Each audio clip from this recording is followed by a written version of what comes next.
mahkum. Geleceğim cezanı çekmeyin hakkı.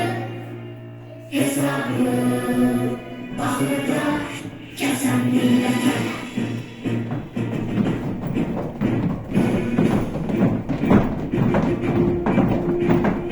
Yüzme kapatma çukurdaşları. Seslesen dikerek dağlar taşları. İstesen tarifi bir de başlara. Memnun hayatta bezen millete.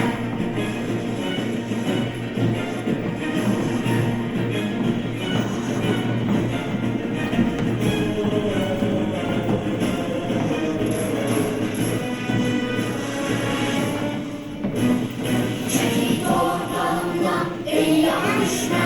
Ben şeytanın ümidini güzel millete. Dünyanın üstüne kaldırdın yeter. Dünyanın derdine özen millete. Çekil toprağından ey yana düşme. Ben şeytanın ümidini güzel millete. Dünyanın üstüne kaldırdın yeter. Dünyanın derdine özel millete. Bu dünyanın derdine özel millete.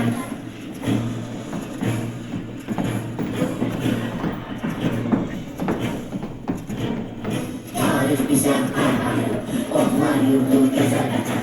Damarında kanın coşup Azerbaycan kendisinden. Tarihe dönmez eşlik, dünyaların yolunda.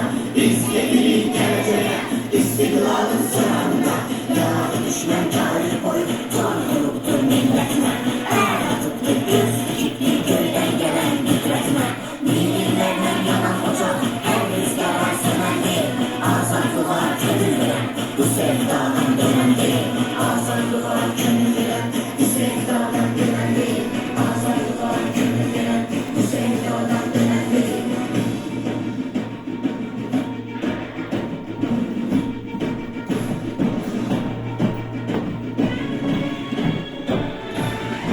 Babaların ilik ruhu dirildi. Ömür bize beden düşünmeydi. Esas değil Türk yurttaşı şanımız. Kurban gitse hava olsun namımız. Olansızlar özümüzü almasa. Vatan bize oğul değil ölmesin. Dur kardeşim silahımız geriyetti.